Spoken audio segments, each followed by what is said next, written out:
আরেকটা দাগ কেটেছে যখন ও মারা যায়। বাংলাদেশের কিং খান একটা ফরেনার যে এত সুন্দর অভিনয় করেছে, খুব ইমোশনাল মুভি, বেস্ট একটা মুভি এটা। 10 out of 10 অপরিবারে দেখার মতো একটা ছবি।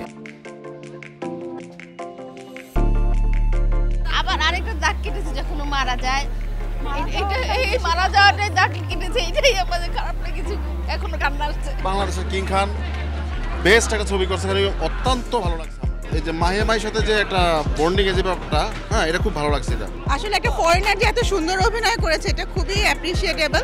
আর শাকিব খানের ছবি আমার সবসময় খুব শালীন লাগে এবং অসম্ভব ভালো লাগে। খুব ভালো, খুব ইমোশনাল মুভি, খুব ভালো ছিল। 10 out of 10 ওনার সব ছবিই সুন্দর, ওনাকে আমার খুব ভালো লাগে। প্রতিটা সিনই ভালো, ইমোশনাল সিনগুলো এত ভালো। শাকিব খানের থেকে ইমোশনাল সিন বেটার করার মতো এখন কেউ আর নাই। এই যাবতীয় সবচেয়ে বেস্ট একটা মুভি এটা, সব পরিবারে দেখার মতো একটা মুভি। আমি আমার মা বাবাকে নিয়ে আসছি। লাস্টের সিনটা যখন শাকিব খান মারা যায়, মা নামতে থাকে নিচে, এই সিনটা দেখে আমার নিজের চোখে পানি চলে আসছে। সবচেয়ে সিনটা ভালো লাগছে ও যখন আর কি দেশ ছাড়া বিদেশ চলে যাচ্ছে, ওই দৃশ্যটা বারবার তাকিয়ে দেখতেছে দাদুকে।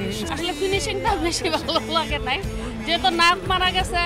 আর বেসিক্যালি আপনার মাইয়া মাইকে তার মা, সে ছেলে বলতেছে 60-65 বছরের মহিলা, কিন্তু তার যে মেকআপ করছে 90 বছরের মহিলা।